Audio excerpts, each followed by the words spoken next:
Aujourd'hui, si on regarde un peu dans la DeFi, tu peux par exemple mettre tes bitcoins en collatéral, par exemple pour acheter une voiture. Normalement, ça, c'est un fait générateur d'imposition, tu repayes 30% de flat tax. Demain, tu pourras très bien mettre ton contrat d'assurance vie en collatéral, sortir du cash par rapport à ce contrat d'assurance vie, et là, comme c'est une dette, tu payes pas d'impôt. Dans cet aspect de contrôle, il y a aussi une anomalie qui s'est passée avec Bybit. Ils se sont fait justement hacker de 1,5 milliard. Et pourtant, ils ont été accrédités. Le peuple, en fait, investit à travers la crypto, pousse le mouvement crypto. Donc les institutions sont aussi un petit peu dépassées. Moi, mon objectif principal, c'était ma liberté. Donc, j'ai jamais utilisé l'effet de levier du crédit pour pas avoir une prison dorée pendant 20-25 ans pour rembourser mon crédit. Comme il y a eu énormément de flux entrants, ton capital ne sera plus de 200 000, mais d'1 million, et donc tu auras conservé ta rente. L'avantage de le faire à travers des projets où tu es dans du private equity, c'est quelque chose de tangible. C'est pas juste un petit chien qui est sur une app mobile. Donc là, c'est tous des projets qui te font une roadmap, qui te font des promesses. Et peu de projets seront là encore dans 4-5 ans. Donc tu vois, il y a plein d'avantages à la TradFi qui est en train d'arriver. Aujourd'hui, si on regarde un peu dans la DeFi, tu peux par exemple mettre tes bitcoins en collatéral, emprunter contre, par exemple pour acheter une voiture. Et ben normalement, ça, c'est un fait générateur d'imposition, tu repayes 30% de flat tax. Demain, tu pourras très bien mettre ton contrat d'assurance vie en collatéral, sortir du cash par rapport à ce contrat d'assurance vie, et là, comme c'est une dette, c'est considéré comme une dette, tu payes pas d'impôt. Donc tu vas avoir plein d'optimisations qui est en train d'arriver entre la DeFi et la TradFi, et c'est pour moi un des vecteurs qui va permettre d'avoir cette adoption de masse en termes de personnes qui vont détenir de la crypto et faire exploser le prix. Et on disait aussi, aujourd'hui, toi, t'es bon dans les sales, c'est une de tes particularités, tu as été closer, tu connais un peu le système des sales. On dit qu'en moyenne, une personne doit avoir une exposition entre 4 et 7 fois avant de prendre sa décision finale. Et aujourd'hui, on voit la génération des boomers, depuis 2017, ils ont eu cette fois, maintenant, entre 4 et 7 grosses expositions, que ça soit entre 2 bull runs, que ça soit avec Trump, ce qu'il est en train de faire, et toutes les questions qui se posent encore à chaque fois sur leur retraite, sur quand ils veulent faire un virement de 5 000 euros, ta banque, elle t'appelle directement, et que, c'est 5 000 euros en crypto, je t'envoie 100 000 euros si je veux, et tu les reçois dans la seconde, et personne ne te demande rien. Donc, tu vois, t'as ces deux franges, entre guillemets, le côté très réglementé de la TradFi. Aujourd'hui, tu vas faire signer une assurance vie il va falloir qu'ils signent des papiers pas possibles et qu'ils montent pas de blanche, mais ça te mène un peu de réglementation et ça mène un peu, pour certains, de l'assurance. Et t'as d'autres qui vont être vraiment souverains et vouloir être souverains de leur monnaie et de posséder réellement leurs actifs, qui vont rester dans la DeFi. Mais je pense que, tu vois, il va y avoir une convergence très forte dans les prochains mois. On a parlé d'assurance vie, PER, il y a le PEA aussi, où sûrement les ETF vont être dans le PEA. Donc on a vraiment ce mélange qui est en train d'arriver, quoi. Il y a un vrai engouement qui est en train de se faire, c'est en train de se délier. Et je pense qu'il va y avoir aussi des gros enjeux d'un point de vue vulgarisation. Le retail va arriver. Et c'est vrai que c'est un vrai bridge et c'est beaucoup plus facile pour lui effectivement d'investir auprès de sa banque traditionnelle, que ce soit Banque Pop, etc., avec des produits comme ça. Ça c'est sûr, c'est sûr effectivement. Et c'est assez bullish pour nous. Après, par contre, forcément, je pense que chaque avantage a un inconvénient en contrepartie. Là, l'inconvénient, par contre, je pense que ça va être vraiment cet aspect de contrôle. Alors, on en a parlé à midi, c'est vrai que dans cet aspect de contrôle, il y a aussi une anomalie qui s'est passée avec Bybit, au moment où on se parle, où ils ont été régulés, accrédités, etc. Et puis, ils se sont fait justement hacker de 1,5 milliard, ce qui est complètement dingue. Justement, quand on se rend compte, c'est quand même 1,5 milliard, c'est énorme. Et pourtant, ils ont été accrédités. Comme tu disais, c'est vrai qu'il y a des solutions pour ça et c'est pas possible que ça se passe comme ça. Ça, c'est vraiment anormal. Donc, ça remet en doute aussi un petit peu leur capacité à analyser ce qu'ils sont en train de faire. Je pense qu'il y a un petit peu ce côté souverain qui est en train de remonter aussi à travers ça, dans le sens où le peuple, en fait, investit à travers la crypto, pousse le mouvement crypto. Au moment où on se parle, Trump a été élu, donc il est en ce sens pour les élections, et au plus ça va, au plus il va dans ce sens. Et là où je veux en venir, c'est un petit peu comme si tu avais monsieur, madame, tout le monde qui reprenait le contrôle du compte sur son argent, et qui, de ce fait, j'ai l'impression que les institutions sont aussi un petit peu dépassées avec ça. Et c'est pour ça que ça prend plus d'engouement maintenant que ça a été il y a 5 ans. Mais je pense que c'est aussi une bonne chose, parce qu'il faut de l'innovation dans tout ce secteur financier avec tous les leviers qu'il y a, avec tous les leviers qu'il y a. Après, vas-y. Et juste là aussi, pourquoi ? Parce que c'est des gros paquebots. Ils ont des coûts fixes énormes. Donc avant de pouvoir changer un peu de direction, le navire entier, c'est très peu flexible, très peu adaptable. Alors que tu vois des réseaux indépendants qui sont en train de se monter, où justement tu vas avoir beaucoup moins de coûts fixes, tu peux être beaucoup plus agile. Bon, par exemple, peut-être aller chercher des parts de marché auprès du retail, auprès du particulier, puisqu'ils vont pouvoir aller je sais pas moi, aller par exemple faire un partenariat avec une néobanque qui sera un peu plus agile sur cette verticale-là, ou avec un acteur PSAN, même s'il y a encore beaucoup de choses à faire, parce que comme tu le dis, l'acte de Bybit, c'est inadmissible de pouvoir transférer 1,5 milliard en une transaction, même si c'est un multisig, pour avoir travaillé dans des process et pour avoir audité des boîtes. En finance traditionnelle, c'est impossible. Tu as des seuils. Potentiellement, ils auraient pu diviser ça en 40 fois 100 millions sur de la ségréger ce montant-là. Donc là, c'est sûr qu'il y a encore des vrais axes d'amélioration pour que ça devienne vraiment mainstream. Mais c'est pour ça aussi que je pense qu'on a vraiment notre épingle à jouer en tant que solopreneur et de se greffer justement à des néobanques qui n'ont pas tous ces coûts fixes ou avec ces néo-startups pour pouvoir aller chercher, de la valeur, quoi. Ça fait sens effectivement, et c'est une bonne solution je trouve pour pénétrer le marché avec ça, et puis vulgariser aussi ce que tu sais faire avec tout ça. Et pour en parler du coup, on a parlé justement de comment investir, les nouveautés avec ça, le hack qu'il y a eu et l'arrivée des institutions. Maintenant, quelqu'un qui nous écoute, qui veut purement et simplement passer à l'action, déjà comment devenir intelligent financièrement. Par exemple, c'est quoi pour toi les principes fondamentaux pour gérer et faire fructifier son capital, et les erreurs financières les plus fréquentes, et ce qu'on pourrait éviter justement? Alors déjà, je pense qu'il faut qu'un particulier gère ses finances comme une boîte. C'est-à-dire qu'une boîte, elle a une vision stratégique sur 10 ans, 5 ans, 3 ans, 2 ans, 1 an. Pour un particulier, ça va être de définir ses objectifs de vie. Moi, je te disais que mon objectif principal, c'était ma liberté. Donc, j'ai jamais utilisé l'effet de levier du crédit pour pas avoir une prison dorée pendant 20-25 ans pour rembourser mon crédit. Et si j'avais eu un crédit immobilier, par exemple, je pense que j'aurais pas du tout le même parcours que j'ai aujourd'hui, parce que j'aurais peut-être été resté dans le salariat, parce que j'avais justement ces échéances-là. Donc déjà, définir ses objectifs de vie. 2, ensuite, comme une boîte, quand tu as ta vision stratégique, tu vas faire une sorte de business plan. Donc voir ce que tu as en assets, donc ce que tu as sur tes comptes, voir ce qui rentre et ce qui sort tous les mois, ce qu'on appelle les flux. Et donc toi, tu peux le faire aussi au niveau personnel. Une fois que tu as ces deux choses-là, tu vas pouvoir mettre un plan stratégique en fonction de ton degré de risque que tu as. Donc tu vas pouvoir, par exemple, optimiser les leviers bancaires, puisqu'on a la chance d'être en France, etc. Donc autant utiliser un peu le levier immobilier si dans tes objectifs de vie, c'est de rester en France. Si tu vas être sur de l'expatriation, par exemple, beaucoup de personnes dans la crypto parlent d'expatriation, etc., parce qu'ils sont un peu contre souvent les gouvernements, ce genre de choses. Et ben eux, ce qu'ils vont faire, ils vont plutôt aller chercher de la performance pour se développer un capital et une rente. Et aujourd'hui, comme on est sur un marché en pleine croissance, le marché des cryptos, ça te permet à la fois d'aller chercher du capital et via les anomalies de marché le faire grossir, et également profiter de ces anomalies de marché pour aller chercher de la rente. Peut-être qu'aujourd'hui, avec un capital de 200K, tu peux faire 20% en stablecoin. Donc ça va te faire environ 40 000, 45 000 de revenus passifs, par exemple, à l'année. Mais peut-être que dans 5 ans, avec l'arrivée des institutionnels, les anomalies de marché ne seront plus là. Donc tu ne pourras plus faire du 20%, mais du 5%. Mais peut-être que comme il y a eu énormément de flux entrants, Trump, etc., ton capital ne sera plus de 200 000, mais d'1 million, et donc tu auras conservé ta rente. Parce que tu auras plus de capital qui permet de travailler. C'était pas la question initiale, la question c'était comment un peu... ça se rejoint. Ouais. Et c'est vrai que ça se rejoint et c'est lié. Et ça, c'était ton hypothèse là-dessus pour l'avenir à ce sujet. Ouais. Et c'est vrai que ça se tient. En soi, ça fait sens. Ça fait sens justement.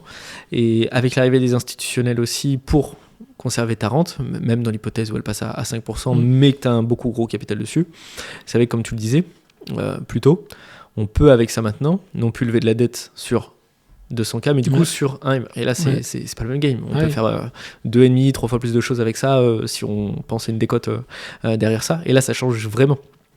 Après, par contre, dans la partie gestion financière, une fois qu'on fait du flux, qu'est-ce que tu conseillerais à quelqu'un qu'une fois qu'il s'est sécurisé maintenant, qu'est-ce que tu lui conseillerais selon toi au moment où on se parle ou pour les années à venir? Tu penserais à quoi s'il devrait investir justement dans le Web3 ou les éléments pour toi, pour te diversifier, qui sont tangibles, solides et sur lesquels il y a encore de la croissance qui arrive? Alors si on parle exclusivement DeFi Web3, pour moi tu as 5 types de tokens grosso modo ou 5 types d'actifs. Tu as le Bitcoin, réserve de valeur, tu n'en auras pas plus de 21 millions. Tu sais que potentiellement en fonction des conditions du marché, en fonction de l'adoption dans l'instit, etc., potentiellement ça pourra prendre de la valeur dans le futur. Premier ETF. Deuxième ETF, tu as l'ETF Ethereum. Donc là, c'est plus pour ceux qui vont jouer le game, ça va être la plateforme financière de demain, la tech de demain, et donc comment les VC pitchent ça un peu à leurs investisseurs pour que les institutionnels investissent dans Ethereum. C'est que si aujourd'hui dans la tech, tu es sur Nvidia, tu es sur tout ce qui est biotech, etc., mais que tu n'as pas un peu d'Ethereum dans ton portefeuille, c'est que tu n'es pas exposé à 100% au marché de la tech. Ensuite, tu as tous les tokens, ce que j'appelle moi du private equity.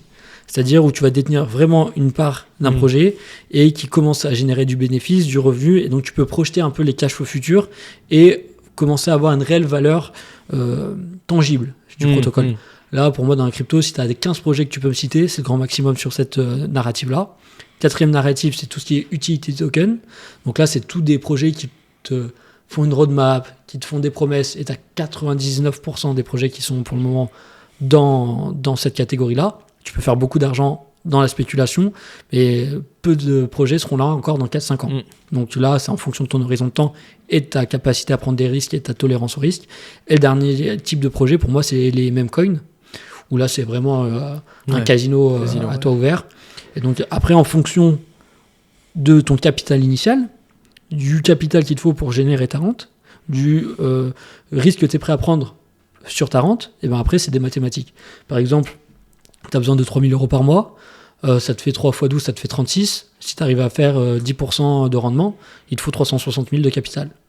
Si tu as 50K, il faut que tu arrives à faire ton x6. Donc après, tu alloues ton capital sur peut-être 30-40% sur des cryptos que tu penses assez stables, genre Bitcoin, Ether, qui, voilà, c'est les principales.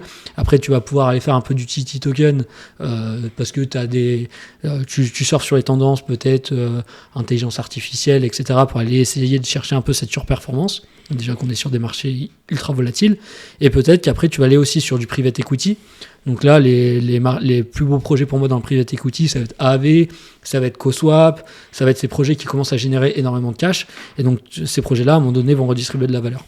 Et ce que tu disais, c'est que l'avantage de le faire à travers des projets où tu es dans du private equity, c'est qu'effectivement, c'est quelque chose de tangible. C'est pas juste un petit chien qui est sur une app mobile, non. C'est qu'il y a une vraie boîte derrière qui génère des intérêts avec toute une économie et une intelligence financière autour de ça qui le redistribue, comme tu disais. Et avec ça, aujourd'hui, tu penses que sur ce bull run, c'est ces projets-là, selon toi, c'est dans les narratives aujourd'hui qui vont performer ?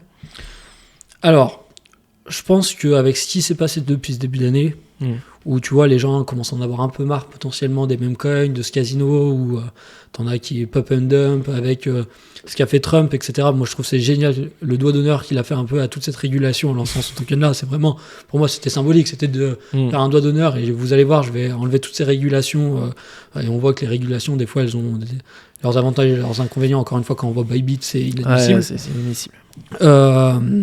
Et du coup, donc je pense que ces projets là ont beaucoup d'avenir, et surtout tu as par exemple un projet comme AV, donc si on pense que le bull run n'est pas terminé, va pouvoir jouer sur ce qu'on appelle le spread des taux, donc l'écart de taux.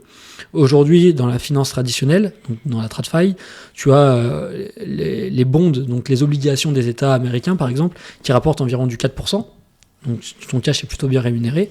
Et sur AAV, quand tu déposes des stablecoins, donc par exemple l'USDC ou l'USDT, donc c'est un token qui représente du dollar, etc., tu vas avoir du 5-6%.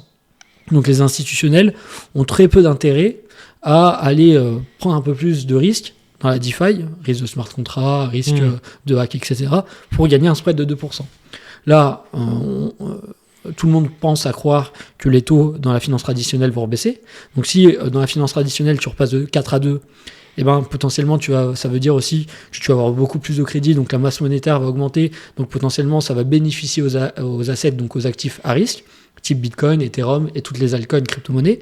Donc il y a des gens qui vont vouloir prendre de nouveau un peu plus de levier parce qu'il va y avoir de l'euphorie, donc les taux d'emprunt, etc. vont augmenter, ce qui va faire aussi augmenter les taux de dépôt.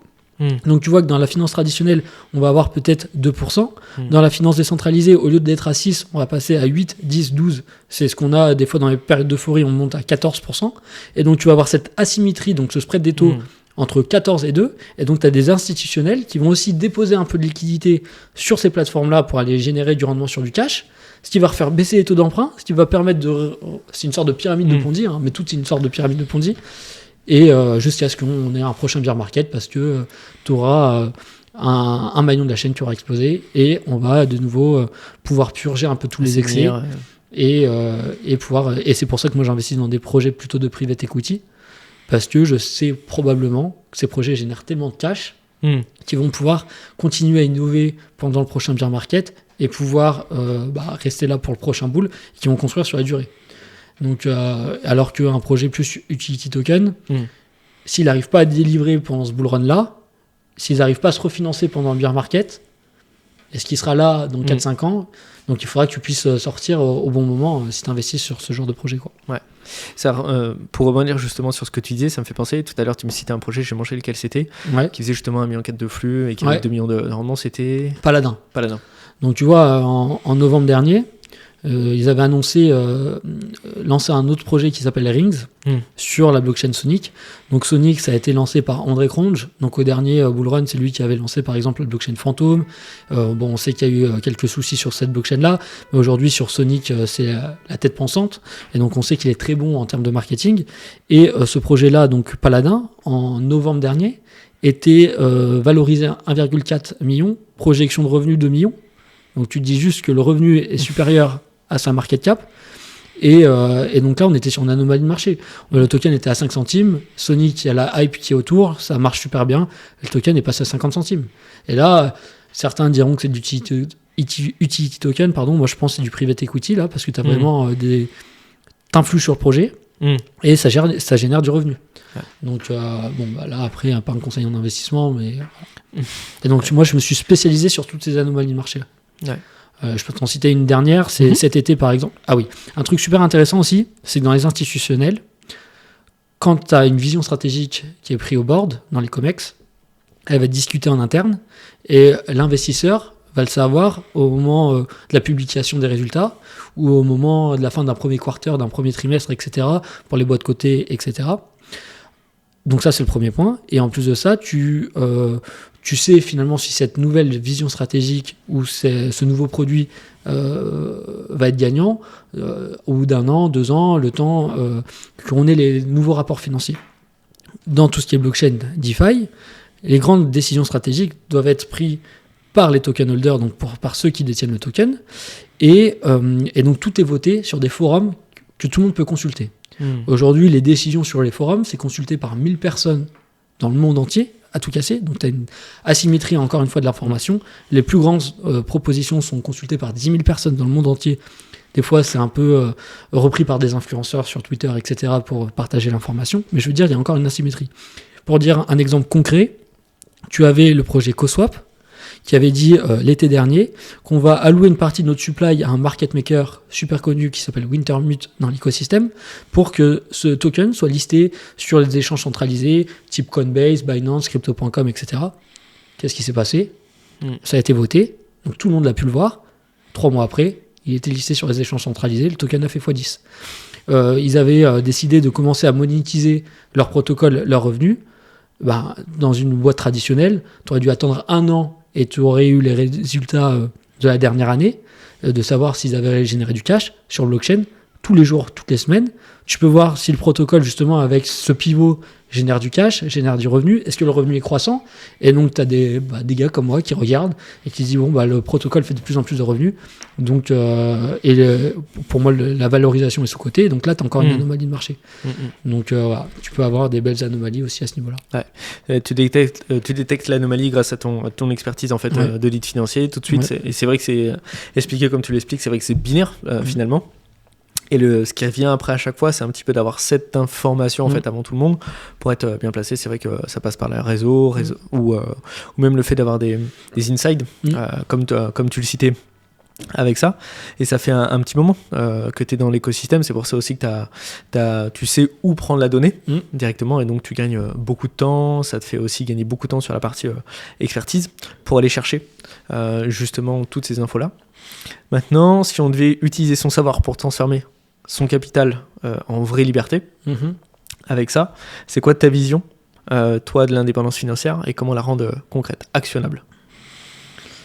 Alors, tout dépend déjà donc quel levier tu veux prendre en fonction de tes objectifs de vie, levier financier, fiscal, etc. Mais par contre, si tu veux vraiment aller chercher du capital le plus rapidement possible, c'est soit tu montes ta boîte et tu fais un exit, etc. Mais si tu veux, en fonction de ton capital, il faut que tu ailles chercher du risque et chercher là où potentiellement, on revient sur les anomalies de marché. Et par exemple, si typiquement Paladin, tu avais vu cette anomalie de marché, tu mets 5K, en 6 mois tu récupères 50 à 10%, ça te fait déjà une rente à 5K divisé par 12, tu as déjà 400 de rente qui tombent tous les mois. Donc c'est d'aller pour moi de coup en coup quand tu vois des anomalies de marché, de ne pas penser que les arbres montent jusqu'au ciel, donc savoir prendre des profits. Combien de personnes pensent peut-être que le Bitcoin va monter sur ce bull run-là, si on est toujours en bull run, à 300 000, 400 000. Mais si quand on était à 15K, si on avait un Bitcoin qui allait à 100K, tout le monde était content. Tout le monde avait mis dans son plan de prendre peut-être un premier palier de gain à 100K, 110K. Combien de personnes l'ont réellement fait ? Tu vois, est-ce qu'ils ont suivi leur plan ou est-ce qu'ils ont entendu les petites sirènes de tes influenceurs préférés, de ce que tu entends dans les médias, où maintenant Bitcoin c'est 150, 200K, qui n'ont pas pris de profit, on est redescendu à 90, 80 là, et ils se disent est-ce que finalement on est toujours en boule ou en bière, et ces personnes n'ont pas pris de profit. Donc prendre des profits aussi sur la route, et après, tu vois, réallouer ton capital que tu as généré, peut-être aussi en fonction des périodes de boule et de bière, pour continuer à le faire travailler entre ce que tu peux avoir dans la TradFi. DeFi, toi tu parlais potentiellement